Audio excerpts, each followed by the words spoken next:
কয়েকদিন হলে খালি হুমকি ধামকি দিয়ে আসতেছে ভারত পাকিস্তানের সাথে যুদ্ধ করবি। পাল্টা হুমকি হিসেবে পাকিস্তানও বলছে প্রয়োজনে ভারতে পারমাণবিক বোমা হামলা করবি। এখন আমার পাকিস্তানি ভাইদের কাছে বাংলাদেশি ভাই হিসেবে আমার একটা স্পেশাল রিকোয়েস্ট আছে।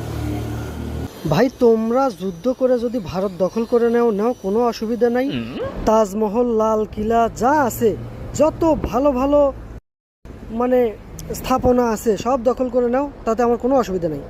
কিন্তু শিল্পা শেঠির আমি চাই ভাই। আমি এটা মানবো না, এটার দিকে যদি তোমরা হাত বাড়াও আমি এটা মানবো না কোনোভাবেই।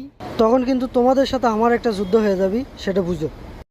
এমন যুদ্ধ হবি 1971 সালের চাইতেও কিন্তু রক্তক্ষয়ী যুদ্ধ হয়ে যাবে যদি কেউ শিল্পা শেঠির দিকে তাকায়। अंजलि, तुम मेरी हो, हमेशा मेरी ही रहोगी। अगर किसी ने तुमको देखने की कोशिश की, उसका पिछवाड़ा में मिसाइल छोड़ेगा।